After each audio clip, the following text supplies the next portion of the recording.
So we now go to our first question.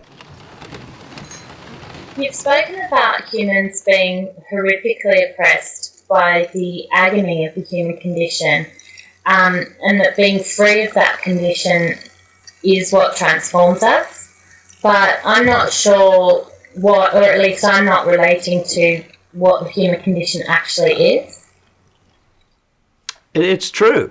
Few people even know what the term human condition actually means, or even that it exists. I mean, let alone that it's the underlying real core problem in human life. But as mentioned, there's a very good reason for this. Thinking about the issue of the human condition has been far too depressing.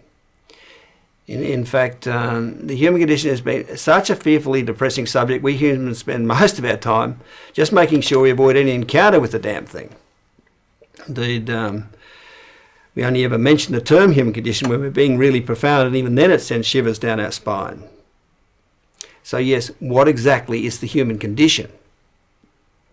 Actually, I think it might help those watching the video of this instant and brief question and answer introduction if you print out a copy of the transcript so you can more easily follow what's being said.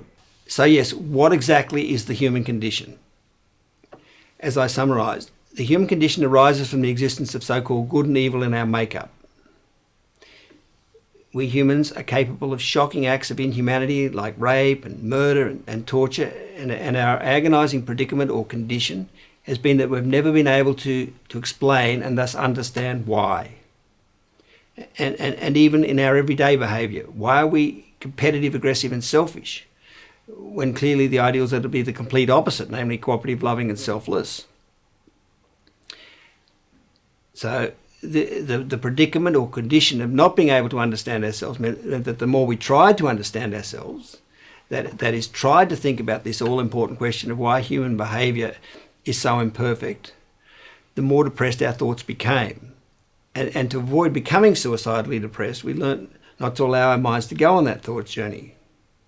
We learnt, and we learnt very early on in our lives, to totally avoid the whole depressing subject of the human condition. Certainly, and quite understandably, given how guilty we have felt about our seemingly imperfect behaviour, we invented excuses for being competitive, aggressive and selfish. As I mentioned, the main excuse we've used is to say we have savage animal instincts in us that make us fight and compete for food, shelter and territory and a mate. But really, in our heart of hearts, we did know this was only an excuse we had to use until we found the real reason for our divisive behaviour.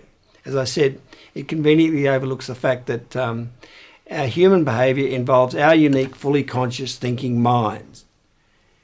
And I said, descriptions of our behaviour like egocentric and arrogant and what were the other ones, deluded, artificial, hateful, mean, immoral, alienated, etc., all imply a psychological dimension to our behaviour. So the psychological problem in our species' thinking minds that we've suffered from is the dilemma of our human condition. The issue of our species' good and evil afflicted, less than ideal, imperfect, even fallen or corrupted state. We humans suffer from a consciousness-derived psychological human condition, not an instinct-derived stimulus and response animal condition. As I said, it's unique to us. Now, and I didn't mention this before, the savage animal instincts in us excuse also overlooks the fact that we humans have altruistic, cooperative, loving, moral instincts, what we recognise as our conscience. And I should say that, and I'll explain this later, these moral instincts in us are not derived from reciprocity. That is, from situations where we only do something for others in return for a benefit from them, as some biologists would have us believe. No, our moral instincts are unconditionally selfless, fully altruistic instincts. While we've understandably grimly held on to such excuses as blaming our dark side and supposed savage animal instincts in us, our moral conscience knows full well that we humans have loving and kind, not aggressive and mean instincts. I mean, when we're young and haven't yet embraced such dishonest excuses, it's very obvious to us that there is something extremely wrong with the way humans are behaving, which we then try to understand. at about 11 or 12 years of age, we in our naivety then all did naturally start thinking about the incredible imperfection of human life, about why there's so much suffering in the world when seemingly there could and should be so much happiness and love, and about all the hatred and cruelty and indifference and greed that's causing all that suffering. By about 14 or 15, our thinking about the human condition deepened to the point where we realised that those imperfections, like indifference towards others, anger, even hatred, selfishness and greed, also existed within ourselves. And it was at this point of discovering that the human condition existed not only in the world without, but also within ourselves, that trying to understand the human condition without an honest explanation for it became so unbearably, in fact suicidally depressing, that we realised we had no choice but to resign ourselves to never going near the subject of the human condition ever again. And tragically, throughout this process, adults couldn't help adolescents because they, of course, were already resigned to living in denial of the issue of the human condition. In the following passage from his book, The Moral Intelligence of Children, child psychologist Robert Coles provides an exception to this situation by giving a very rare account by an adult of a teenager in the midst of resignation. I tell of the loneliness many young people feel. It's a loneliness that has to do with a self-imposed judgment of sorts. I remember a young man of 15 who engaged in light banter, only to shut down, shake his head, refuse to talk at all when his own life and troubles became the subject at hand. He had stopped going to school. He sat in his room for hours listening to rock music, his door closed. I asked him about his head-shaking behaviour. I wondered who he was addressing. He replied, no one. I hesitated, gulped a bit, as I took a chance. Not yourself. He looked right at me now, in a sustained stare for the first time. Why do you say that? He asked. I decided not to answer the question in the manner that I was trained. Instead, with some unease, I heard myself say this: I've been there. I remember being there. Remember when I felt I couldn't say a word to anyone. The young man kept staring at me, didn't speak. When he took his handkerchief out and wiped his eyes, I realised they had begun to fill.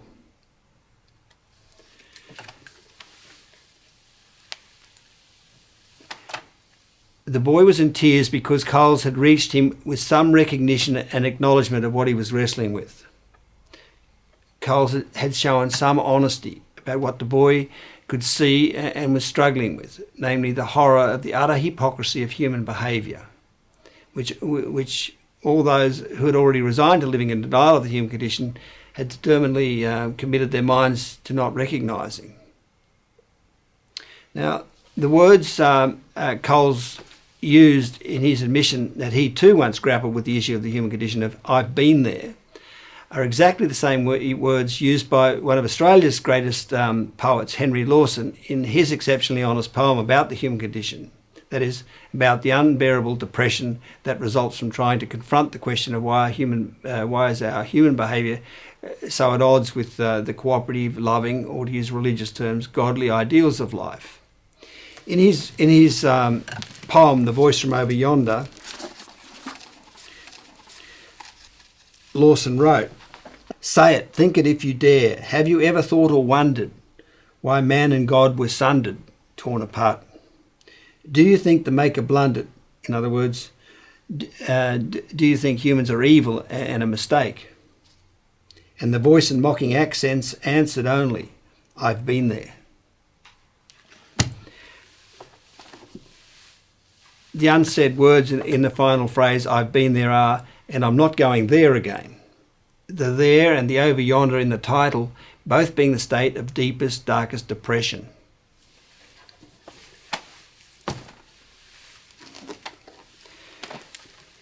Interestingly, in his best-selling book about the great Spanish artist Francisco Goya, titled Goya, the renowned Australian art critic Robert Hughes described how he, this is another description of resignation, how he had been thinking about Goya since I was a high school student in Australia. with the first work of art I ever bought being Goya's most famous etching, The Sleep of Reason Brings Forth Monsters, which is beside me here, which shows the intellectual beset with doubts and night terrors slumped on his desk with owls gyrating around his poor perplexed head. Hughes then commented that glimpsing The Sleep of Reason Brings Forth Monsters was a fluke. A little further on, Hughes wrote that at 15, to find this voice of Goya's so finely wrought in his etching The Sleep of Reason Brings Forth Monsters, speaking to me with such insistence and urgency, was no small thing. It had the feeling of a message transmitted with incredible urgency. Mouth to ear, this is the truth, you must know this, I have been through it. Again, the process of resignation is such a horrific experience that adolescents determined never to revisit it or even to recall it. Nevertheless, Hughes's attraction to The Sleep of Reason Brings Forth Monsters was no fluke, as Hughes thought it was. The person slumped at the table with owls and bats gyrating around his head, perfectly depicts the bottomless depression that occurs in humans just prior to resignation to a life of denial of the issue of the human condition. And someone in that situation would have recognised that meaning instantly, almost sort of willfully drawing such a perfect representation of their state out of the world around them. I mean, even the title is accurate. The sleep of reason, namely, reasoning at a very deep level, does bring forth monsters. So while Hughes hasn't recognised that what he was negotiating at 15 was resignation, he has accurately recalled how strong his recognition was of what was being portrayed in the etching. He said that the feeling of a message transmitted with terrible urgency, mouth to ear, this is the truth, you must know this, I have been through it, are almost identical to Cole's and Lawson's words, I've been there. So there are some very revealing admissions of just how fearfully depressing the issue of the human condition has been. Of course, living in denial of the issue of the human condition meant the adult world couldn't acknowledge the process of resignation. I mean, you can't very well maintain a denial if you admit you're practicing denial. You can't effectively lie if you admit you're lying. And so unable to acknowledge the process of resignation, what adults have done is blame the well-known struggles of adolescence on the hormonal upheaval that accompanies puberty, the so-called puberty blues. In fact, the act of resignation has been so traumatic that it often resulted in glandular fever, an illness that's been termed a kissing disease because it most commonly occurs around the same time as and thus has basically been blamed on the onset of puberty. But this is a denial-complying, evasive explanation because for glandular fever to occur, a person's immune system must be extremely run down. Yet during puberty, the body is physically at its peak in terms of growth and vitality. So for glandular fever to break out, adolescents must be under extraordinary psychological stress, much greater than the stresses that could possibly be associated with the physical adjustments to puberty. I mean, after all, it's an adjustment that's been going on since animals first became sexual. The stresses that causes glandular fever in young adolescents are those associated with having to resign to never again revisiting the subject of the human condition. If you watch Anthony Landau's affirmation of the transformed state in section 3.8 of this presentation, you can feel the absolute agony of someone recalling the time they went through resignation and suffered from glandular fever. I'll say much more later about resignation because it's the most important yet almost completely unacknowledged psychological event in human life.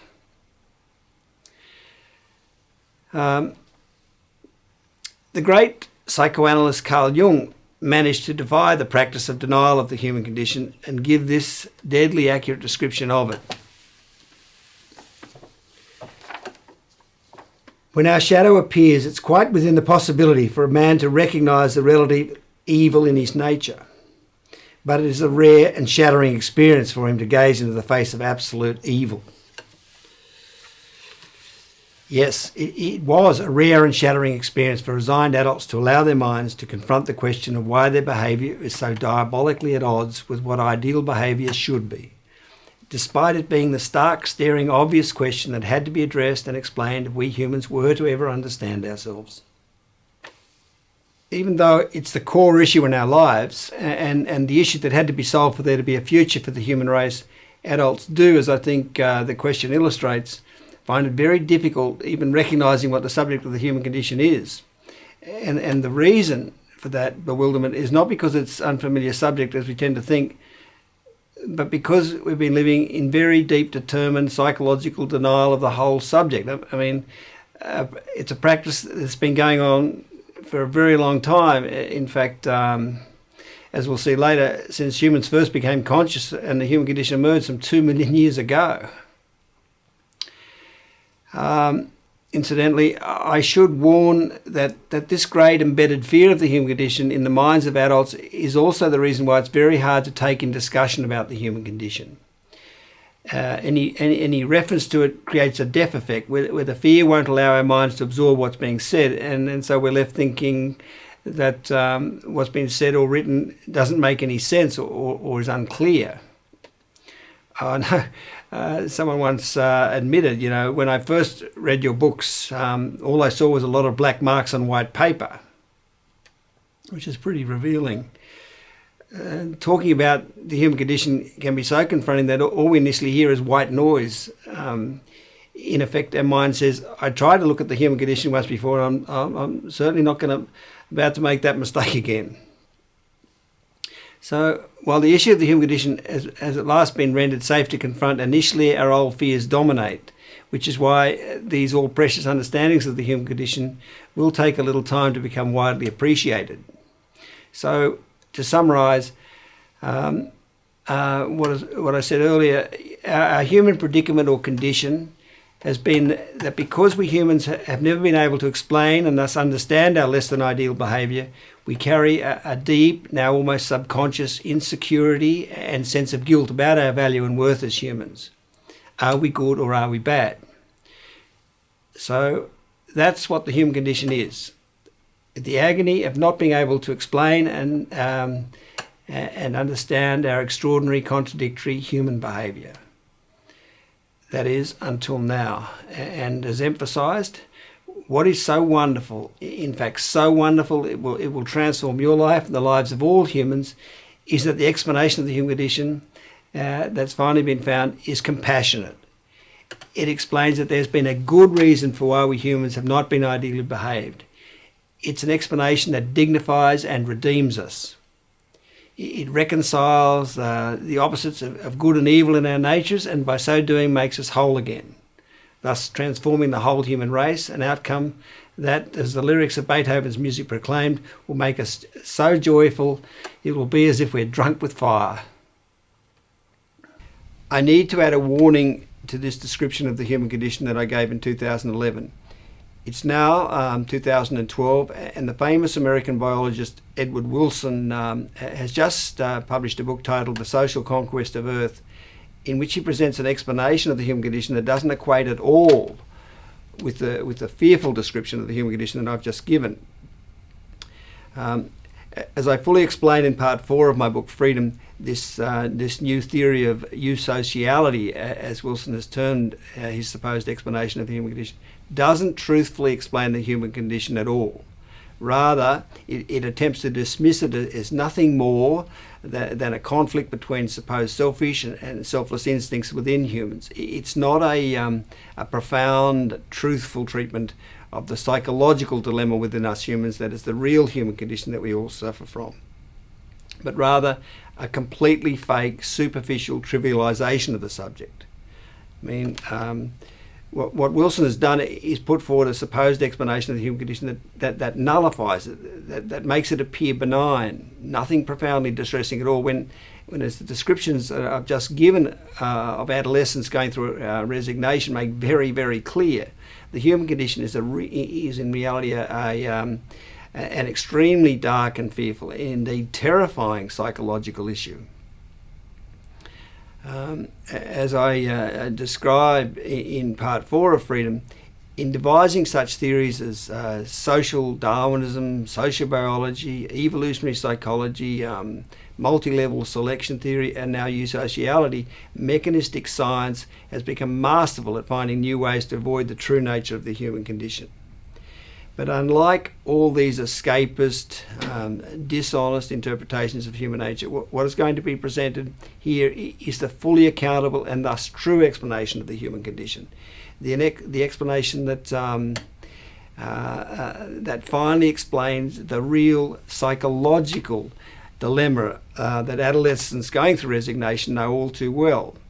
So I just want to warn that Wilson's theory of eusociality is a completely fake, superficial treatment of the human condition, not the biological explanation of the real, agonising, core, psychological human condition that's going to be presented here.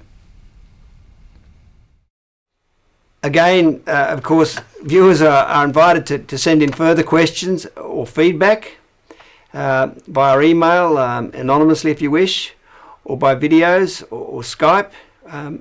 See the question and feedback link on our homepage.